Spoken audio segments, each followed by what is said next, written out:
Olá, nono ano. Hoje eu trago para vocês mais uma aula de redação, tá? O nosso livro de produção de texto, lá na página 68.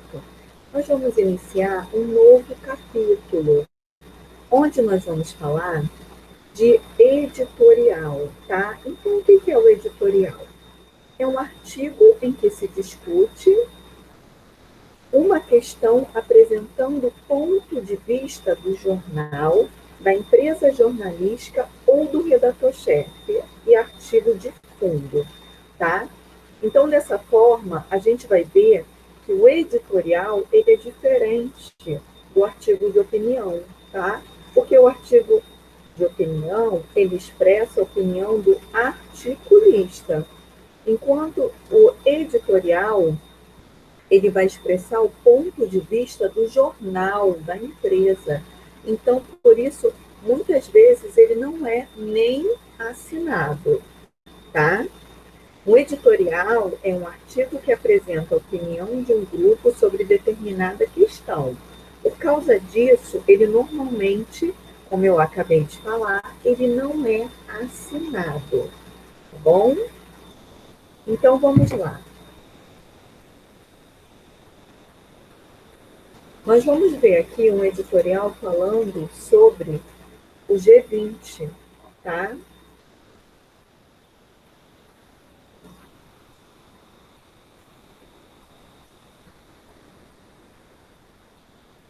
O G20 é um grupo formado por 20 países, tá? Por 20 países que são considerados potências, né? Deixa eu aproximar aqui um pouquinho para a gente ver. Ó. Países desenvolvidos, né? Ou considerados até subdesenvolvidos, mas que têm esse compromisso em ações que ajudem o meio ambiente, né? Que cuidem do meio ambiente. Inclusive, com essa questão, né, do desmatamento, dos lançamentos de gases, e a gente vai ver que, apesar de ter países que são considerados grandes potências, nem por isso eles estão tão preocupados assim com essa questão ambiental. Mesmo porque o que vale para eles, ó, é o dinheiro. São países extremamente capitalistas, mas que contribuem muito com a emissão de gás carbônico, com o efeito estufa, tá? E é isso que nós vamos ver. O Grupo dos 20, ou G20, né, é um fórum que reúne 2 vezes ao ano representantes dos países mais industrializados do mundo e ainda do Fundo Monetário Internacional, o FMI, e do Banco Mundial para debater assuntos pertinentes à economia do planeta. O G20 é formado pela União Europeia e mais 19 países: África do Sul, Argentina, Brasil, Canadá, Estados Unidos, Arábia Saudita, Turquia, Alemanha, França, Itália, Rússia, Reino Unido e Austrália, tá? Quais são os principais objetivos do G20? Ajudar em negociações econômicas internacionais, discutir sobre o desenvolvimento sustentável da economia mundial, debater as regras e as condições do mercado de trabalho, criar mecanismos para o fortalecimento do sistema financeiro internacional, criar formas de auxiliar a liberalização do comércio mundial, tá? Em 2017, a 12ª reunião da cúpula do G20 teve como temas, sempre tem um tema central, tá? O combate ao terrorismo, o livre comércio e a contenção das mudanças climáticas. O encontro dos líderes, né, da cúpula, ocorrido em Hamburgo, Alemanha, foi marcado por protestos da população, resultando na prisão de vários manifestantes. Grupos anticapitalistas alegam que as políticas adotadas pelo G20 são as principais responsáveis pelas guerras, né, pela questão do comércio, que eles também tratam. e responsáveis também, inclusive, pela fome, pelas mudanças climáticas e pelos desastres ambientais. Entre os anticapitalistas são os black blocs, né, que não se consideram um grupo, mas uma tática de ação para atacar os símbolos do capitalismo. Sistema econômico, social e político fundado na propriedade privada, na divisão de classes e na livre iniciativa do mercado, cujo o principal objetivo é obter o lucro, né? Então, eles têm que ter como se fosse um equilíbrio, né? O lucro, os países precisam de uma economia fortalecida, mas eles também se preocupam com essas questões ambientais, tá? Eu não sei se dessa forma eles se preocupam tanto quanto deveriam, né? Isso é importante porque se tem manifestantes é porque tem alguma coisa que é errada, né? Que não está batendo. Você já leu um editorial de jornal? Com que intenção ele é publicado? Então vamos lá. O mínimo do G20. É o mínimo que a gente espera do G20.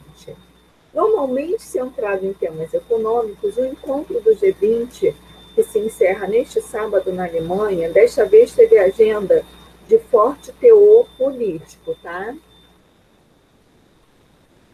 Então vamos lá. O grupo formado pelas principais economias do mundo, responsáveis por 85% do PIB e 70% do comércio mundiais, ganhou proeminência a partir da crise financeira de 2008, tá?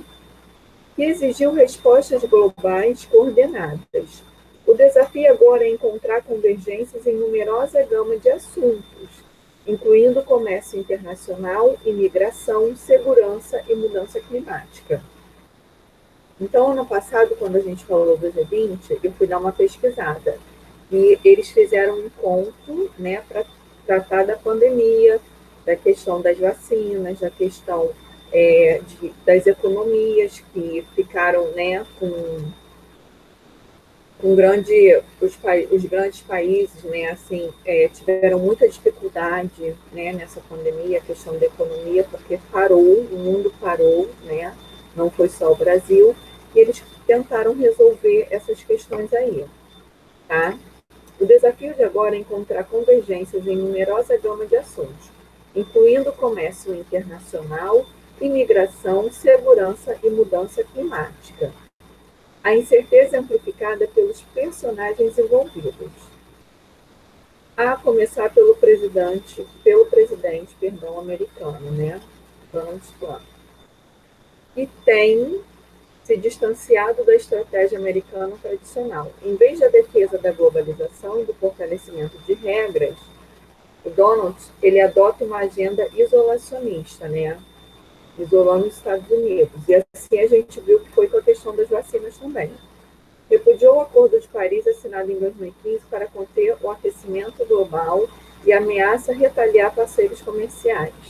Ou seja, ele não quis se comprometer em diminuir o gás carbônico, em causar menos poluição. Tá? A divergência não se resume aos Estados Unidos, porém, no contexto de enfraquecimento do multilateralismo, reuniões entre líderes são ainda mais decisivas.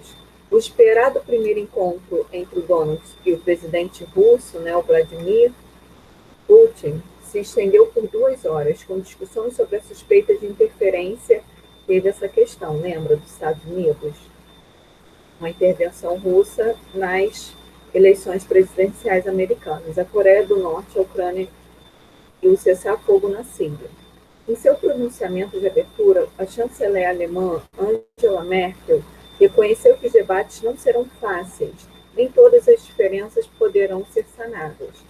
No caso do comércio, por exemplo, deve ser mantido o compromisso com a abertura, mas com a ressalva de que as práticas precisam ser justas.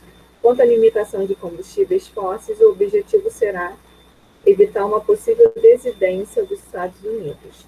Há um aspecto positivo ao menos. A menor atenção aos temas econômicos decorre de uma conjuntura internacional mais favorável.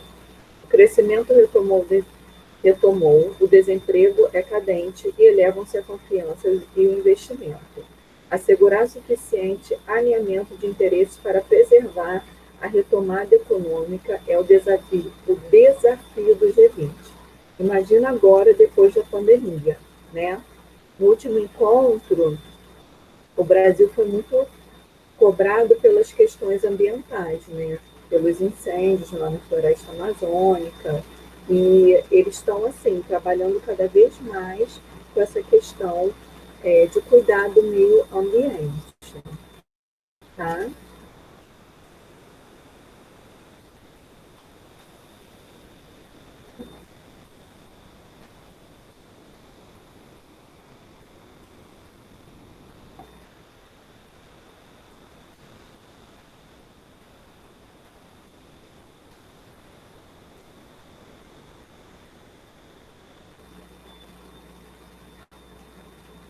A gente viu ali, né, uma foto desse encontro, e eu vou deixar como sugestão de atividade as páginas 70 e 71, ok? Obrigada pela atenção, até a nossa próxima aula. Tchau, tchau.